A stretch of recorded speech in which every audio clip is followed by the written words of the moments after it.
We all agree we need to change the way our meat and our protein is produced today, and that the current system is unsustainable. On the other hand, we do see a lot of misperceptions being spread in this field. And what I'd like to do today is to touch 3 of those preconceived ideas, and then touch briefly on cultivated meat and how this new way to produce meat might play a role in a successful transition. The first preconceived idea I'd like to discuss is that we need to find a way to feed 9 billion people in 2040. And obviously that's true, we'll need to feed those people in 2040. On the other hand, if you look at the facts, you would see that in 2018, we already used the natural resources of 1.7 planets in order to support our human activity on Earth. And this overexploitation of natural resources is visible in deforestation and loss of arable land. We lost 30% of our arable land during the last 50 years. It's visible in the loss of biodiversity, but also collapsed fisheries through greenhouse gas emissions. Agriculture is responsible today for 26% of the global greenhouse gases emitted every year.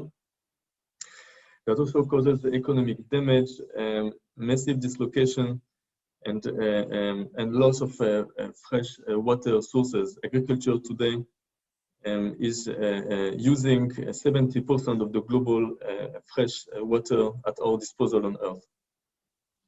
If we speak about meat, today 70% of the meat is produced in intensive agriculture settings, potentially causing pandemics like avian flu, African swine fever, but also a source of zoonotic diseases. Today, most of our viruses in human health have been transferred from animals at a certain point in time over the course of history. And according to the World Health Organization, 700,000 people die every year from resistance to antibiotics.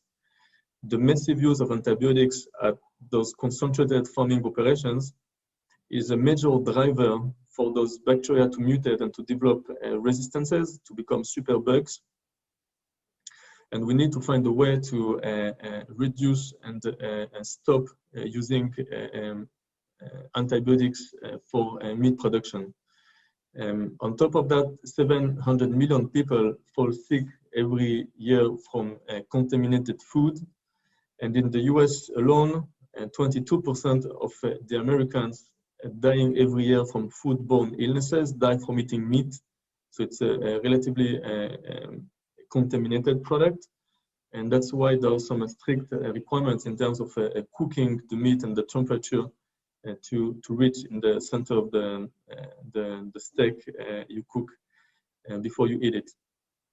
So the current system is unsustainable, not only on an environmental basis, but also on a public health angle.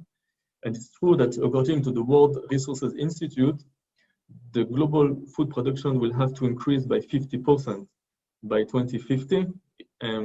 So the problem is becoming bigger and much more critical.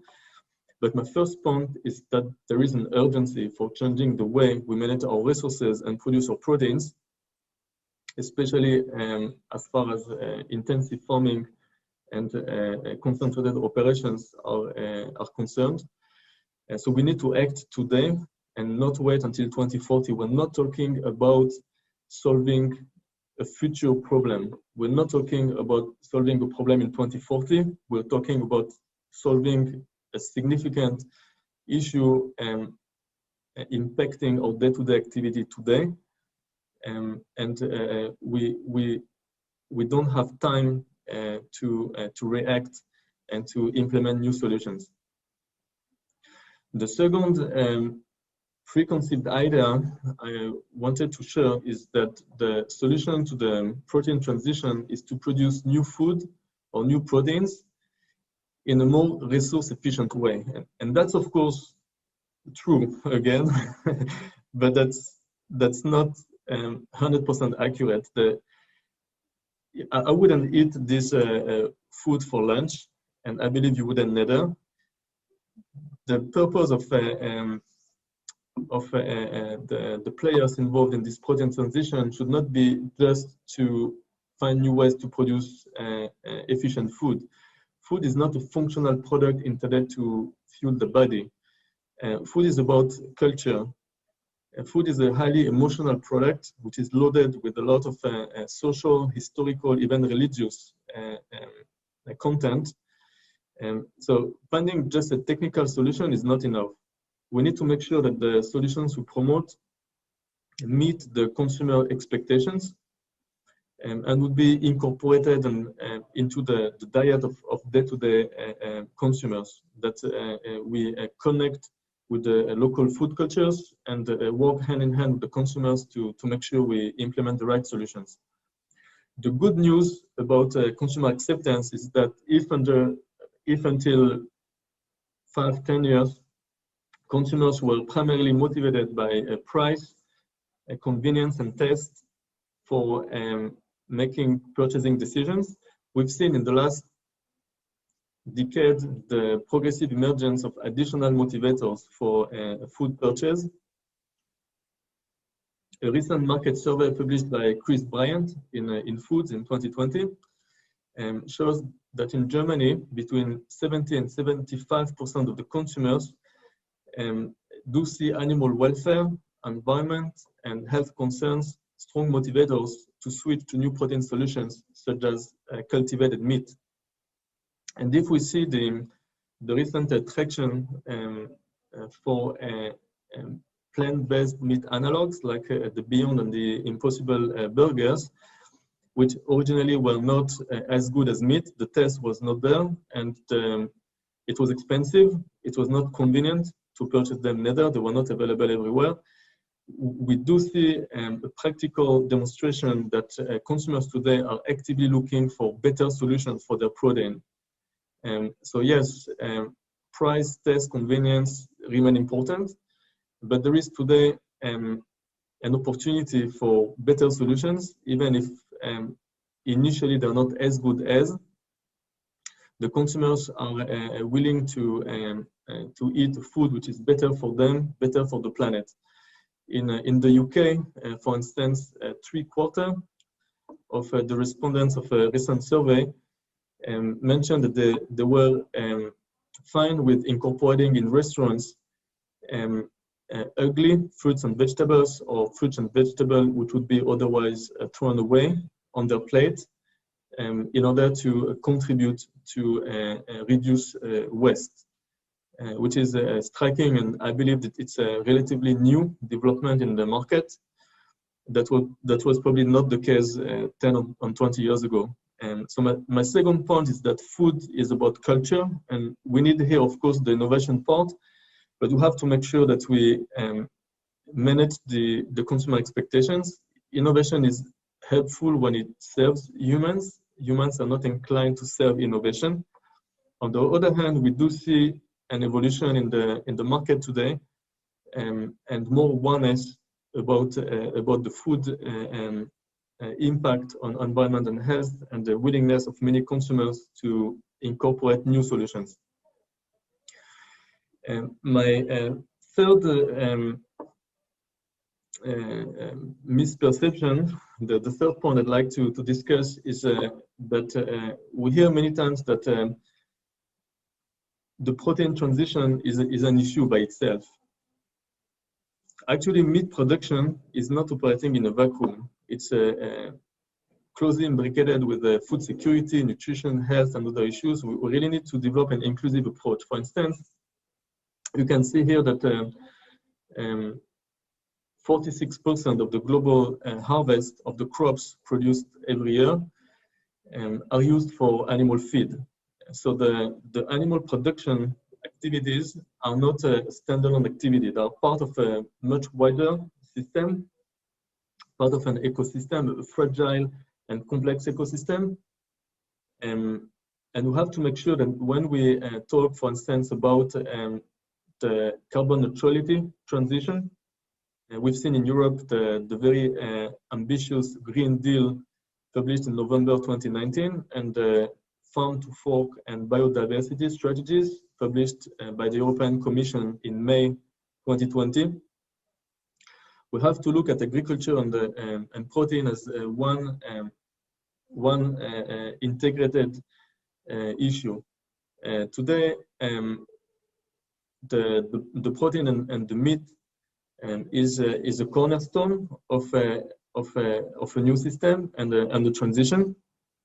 But we need also to look at how reducing the input of to the meat industry and feed can help increasing the carbon sequestration in soil, can help reducing monoculture of soy and corn, can help reforesting and promote biodiversity. So this, with this respect, the protein transition is not a single issue by itself, but rather one piece of a larger puzzle. We also see the impact of a successful protein transition on food security and even social justice, addressing the malnutrition problem. And this potential impact has been emphasized recently by the impact of COVID on food security. Today, as many as 265 million people around the world are suffering from food insecurity and possible starvation. And according to the United Nations, COVID-19 could push nearly 50 million more people into extreme poverty. And one reason is the fragile global trade thread, which has been put at a test with the pandemic. According to the World Trade Monitor, in 2019 and 2020, we had a decrease in global trade, which is obviously has an influence on the ability to import food in many countries, especially as meat is concerned. In China, for instance, 90% of the meat is imported. In Japan, 65%. In Singapore, virtually all the beef is imported. Many other countries in Middle East, in the Gulf countries, are primarily relying on imports for meat, especially for beef.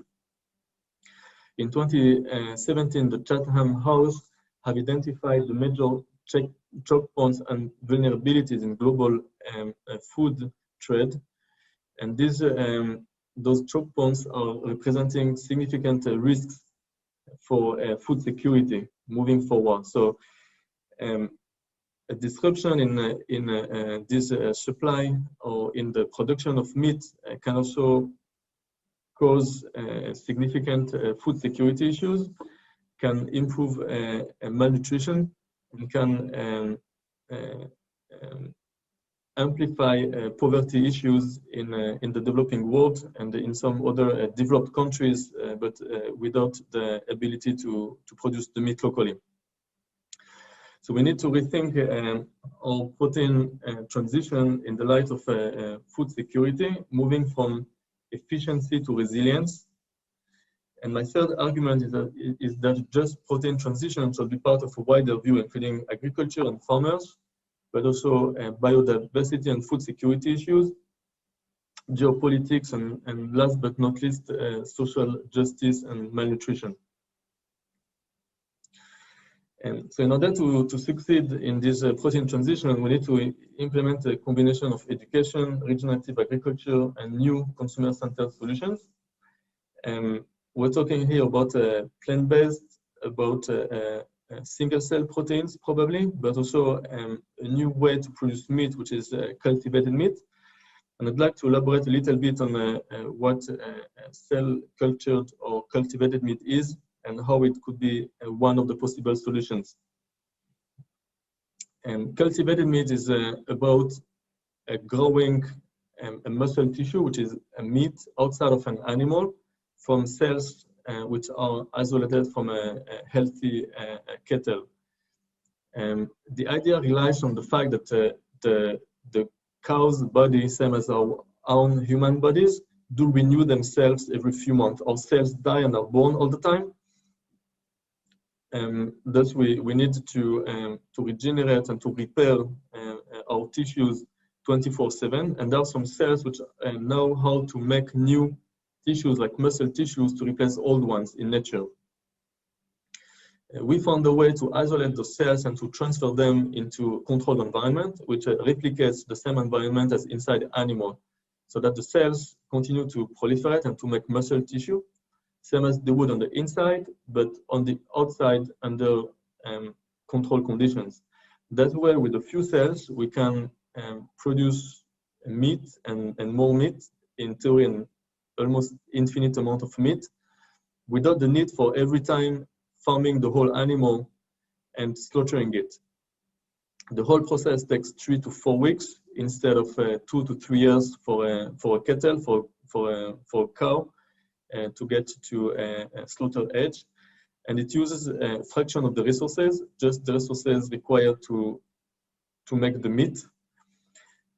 Does not use antibiotics, as the meat is cultivated in a closed system with no possible contamination from the outside. And it is also preventing a lot of animal welfare issues associated with concentrated animal farming operations. Alex Farms has been working very actively on building a global platform for local production, leveraging global economies of scale and R&D, but relying on local production in the communities, close to the consumers, to make sure the food is accessible, and that we reduce the transportation and the supply chain, make the food more transparent for the consumer. Consumers want to know where the food comes from, but also much more resilient in terms of production. The biofarms we are building, which are the production facilities for meat, can be set up anywhere. Our vision would be to have a large biofarm in a container and to drop this container in the middle of the Sahara and to push a button and to make meat. And that would be the long-term vision. So that can be a great food security approach, and making sure we can provide high quality nutrition to anyone, anytime, anywhere, even in the most remote places, and without being dependent on climate or on availability of local resources. Those products are not yet in the market yet, and there are 3 to 4 leading companies in this space. And we believe the first products will be released into the market around 2022. In terms of consumer acceptance, a recent study performed in 2020 and published by Bryant and al. Suggests that the expected acceptance for cultivated meat might be higher than for plant-based meat analogs. And actually it goes up to 90% if the meat would be non-genetically modified, which is very high.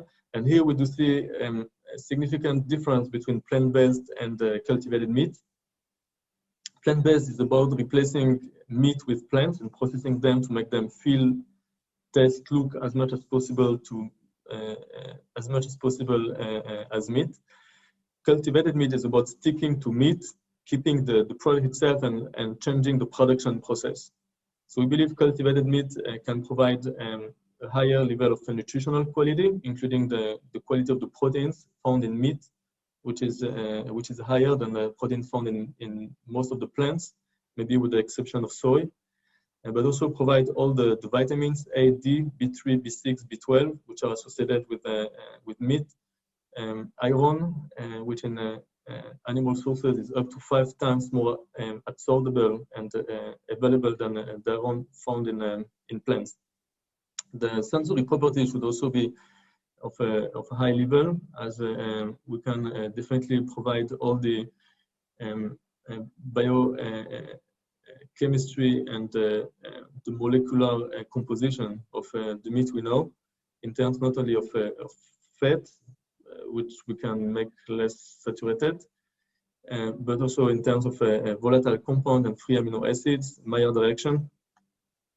So that's a great potential for advancing goals for carbon neutral economies, Ale Farms has been the first and only company so far in this space to commit to be carbon neutral, but other companies are following. And because it's a new production method for meat, we're working with the livestock farmers to implement the holistic sustainability strategy, including social, nutritional, and economic aspects in a very holistic manner. So a few companies in this space are currently moving their product into production facilities, and we expect that those new products will be available in the next couple of years, and they could contribute directly or indirectly to 10 out of the United Nations Sustainable Development Goals, which is a potential great impact. So we hope this cultivated meat approach would take an active role in a successful protein transition. Thank you.